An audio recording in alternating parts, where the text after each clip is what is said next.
Capítulo 27, exercício 46. A carga Q está uniformemente distribuída ao longo de um bastão fino e flexível de comprimento L. O bastão, então, é dobrado para formar o semicírculo mostrado na figura 27,46. Obtenha a expressão para o campo elétrico E, no centro do semicírculo, e calcula a intensidade do campo elétrico se o círculo tiver comprimento 10 cm e a carga 30 nanocoulombs. Bem, para resolver esse problema, o que a gente faz é dividir a barra em pequenos pedacinhos infinitesimais. Cada pedacinho infinitesimal vai gerar um campo elétrico coulombiano no centro, e o campo elétrico total é a soma dos campos gerados por cada pedacinho. Supondo que o nosso pedacinho tem comprimento, que é o comprimento do arco aqui, né? ds, o campo elétrico gerado por ele no ponto, já que ele é pontual, é coulombiano, vai na direção da carga para o infinito, no ponto porque a gente vai supor a carga positiva. Certo? Então o nosso campo elétrico DE dado dessa forma, e a expressão do DE é a expressão do campo elétrico coulombiano, que é simplesmente K dQ sobre R ao quadrado, onde R é a distância entre a carga e o ponto. Ok? Agora o que a gente vai fazer? Nós vamos pegar e calcular o campo elétrico. Só que para cada carga, o campo elétrico vai estar numa direção diferente. Então a gente vai ter que somar vetorialmente. Então, para somar vetorialmente, a gente pega e estabelece os componentes do nosso campo elétrico DE. E para estabelecer a nossa componente, a gente estabelece primeiro o nosso sistema de coordenadas x e y, localizado no centro, no ponto, né, onde a gente está calculando. Nesse caso seria o melhor lugar. E a gente vai ter a nossa componente do campo elétrico na direção x, como o nosso dEx, e a componente na direção y, dEy. Ok? O que a gente vai fazer aqui? Nós vamos pegar entre o dx e dE, estabelecer que há um ângulo θ, e o nosso arco, que é o arco compreendido entre os dois pontos do comprimento infinitesimal ds, a gente vai chamar de dθ. Por que dθ? Porque ele é a variação do próprio ângulo θ. Bem, conhecidas as expressões, o nosso problema aqui é o seguinte: quem vai ser o dx? No caso, vamos começar com o nosso dx. O módulo do nosso vetor dx, ele vai ser simplesmente dE cosseno de θ, cuja expressão é K dQ sobre R ao quadrado cosseno de θ. Bom, quando a gente pega várias cargas dQ, para cada carga a gente vai ter um campo elétrico na direção diferente, isso é, o nosso θ varia. Nosso θ varia e o R não, porque o R é o raio do arco, então o R não varia.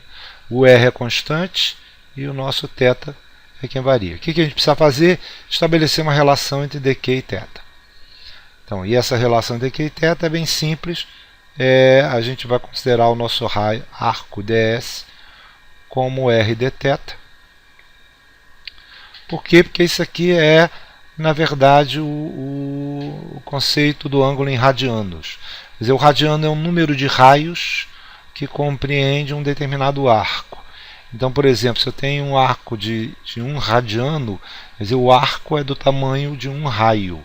Se é meio radiano, é metade, então o arco é meio raio, né? Metade de um raio, e assim por diante. Então, se eu multiplico o raio pelo ângulo em radianos, eu tenho o comprimento do arco. E a nossa carga dQ vai ser, no caso, lambda ds.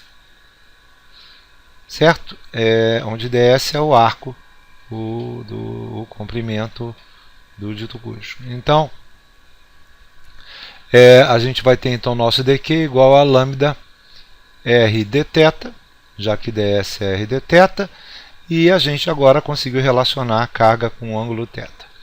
Substituindo na expressão do nosso dx, nós teremos o seguinte: k lambda sobre r cosseno de θ dθ, certo? Que é o lambda, vai ficar lambda r sobre r ao quadrado, o r corta, fica só um r embaixo, cosseno de θ dθ. Mas quem é nosso lambda? Lambda é a densidade de carga, não é um dado do problema. O dado do problema é a carga total e o comprimento do bastão. Então, nosso lambda, na verdade, como a distribuição é homogênea, então a gente pode relacionar a lambda com a carga sobre o comprimento, isso é Q sobre L. A nossa componente x, então, quando a gente soma, a gente vai somar em função de θ. Detalhe, o nosso θ, ele é o ângulo estabelecido entre o eixo horizontal e a carga, onde o zero do ângulo θ fica na direção horizontal. Aqui é o zero do θ, nesse ponto. Se aqui é o zero do θ, o θ por um lado é positivo, por outro lado é negativo.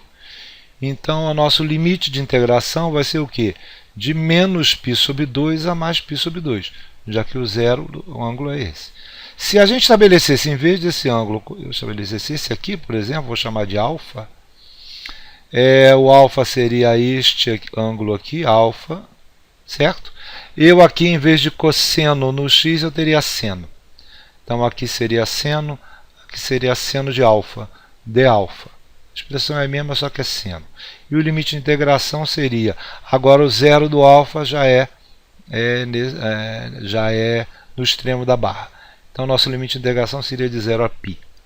Na verdade, tanto faz, depende de como é que você escolhe o ângulo.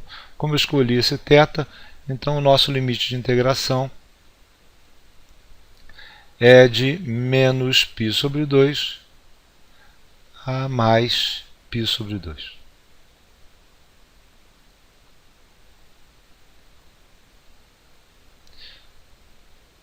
Ok? Bom, a integral de cosseno é seno. Ok? Então, nossa expressão no nosso x fica o seguinte: kq sobre LR, a integral da seno de menos π sobre 2 a mais π sobre 2. Seno de π sobre 2 é 1, seno de menos π sobre 2 é menos 1, menos 1 dá 2. Então, dá 2kq sobre LR. Mais um detalhe, o R não é um dado do problema, o dado do problema é o L. Então, o nosso L, que é R, certo? Nosso R, então, vai ser L sobre 2π. Ok? Eu vou substituir também o nosso K por 1 sobre 4π ε0, que é uma das formas de escrever o nosso K.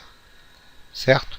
Dessa forma, o nosso campo elétrico na direção x fica reescrito da seguinte forma: Q sobre 2 ε0 L ao quadrado. Essa então é a expressão do nosso x, certo? Bom, vamos lá no nosso EY agora. O y seria basicamente a mesma coisa. A única diferença é que no caso do nosso y, aqui seria seno de θ, a integral seria em seno de θ, aqui a primitiva menos cosseno de θ, certo? E cosseno de θ π sobre 2 é 0, π sobre 2 é 0, então o nosso y é igual a 0. Outra forma de a gente enxergar isso é considerando que, se nós pegarmos uma outra carga simetricamente oposta àquela primeira que a gente pegou, ela vai gerar um campo elétrico, né, a outra carga, de tal forma que a componente y está no sentido oposto. E a soma das duas, já que elas são simétricas, vai dar 0. Cada carga que eu pego de um lado, simetricamente oposta, estaria do outro, então, por simetria, o nosso EY é igual a 0. Então, só vai sobrar a componente x, que é essa que a gente calculou agora. certo?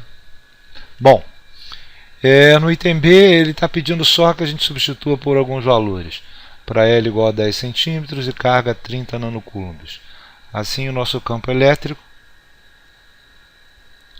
ficaria a carga 30 nanocoulombs com L 10 centímetros, seria então dessa forma.